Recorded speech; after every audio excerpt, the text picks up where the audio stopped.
Next है हमारी red and yellow soil. तो ये नाम से ही पता चलेगा कि थोड़ी रेड होगी या फिर येलो होगी, ऐसा होगा।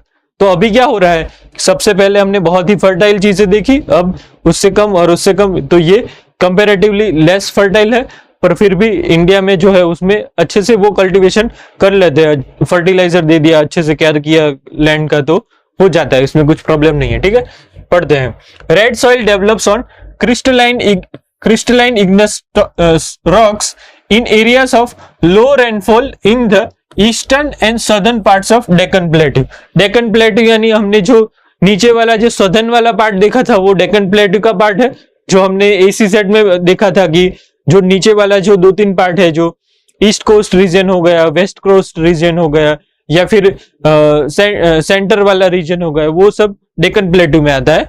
तो वो लो रेनफॉल वाले एरिया यानी कि एरिड या सेमी एरिड रीजन आप उसको बोल सकते हैं, तो उसमें होता है।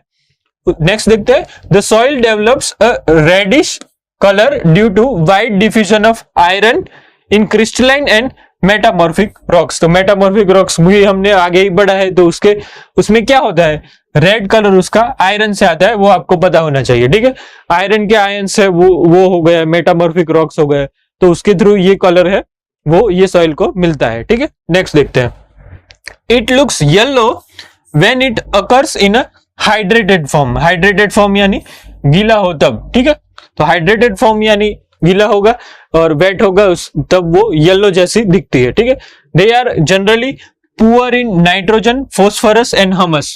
ठीक है, नाइट्रोजन, फॉस्फोरस, जो इंडिया की जो मेजोरिटी ऑफ जो सॉइल्स है वो एनपीके में है, वो डेफिशिएंट रहती है।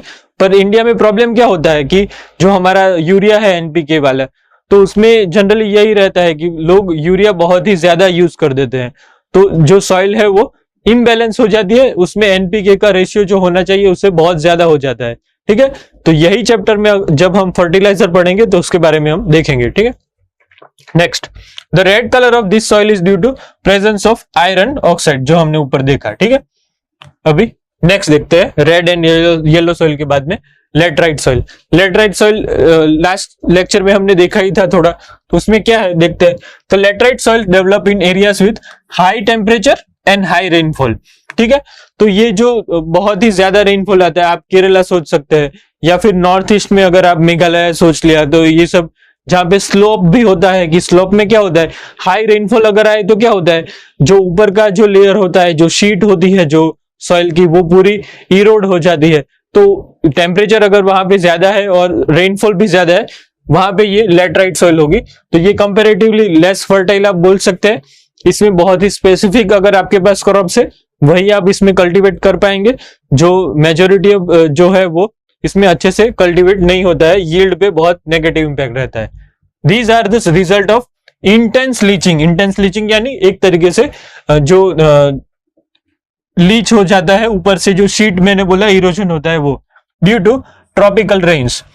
These soils are poor in organic matter, nitrogen, phosphate and calcium. ये मोस्टली सभी चीजों में ये आप डेफिशिएंट ही मान सकते हैं, क्योंकि जो उसका मेन ऊपर वाला जो प्रोडक्टिव लेयर है वही वो यहाँ पे इरोड हो जाता है। ठीक है, नेक्स्ट है, laterite soils are widely cut as bricks for use in house construction.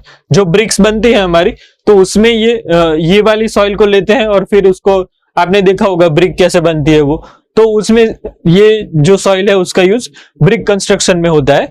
और दूसरा इसका मेन यूज यही है कि जो लेटराइट सॉइल है वो कैश्यू नट के जो प्रोडक्शन है उसमें बहुत ही ज्यादा फायदा करती है। तो जो केरला हो गया, तमिलनाडु हो गया, तो वो जो एरियाज है वो अच्छे से ये जो कैश्यू का है वो वहां पे कल्टीवेशन करते हैं। लेटराइट सॉइल कैश्यू के लिए सही रहती है, तो इसलिए मैंने लिखा है यहाँ पे कैश्यू नट। ठीक है, तो ये लेटराइट सॉइल हो गई।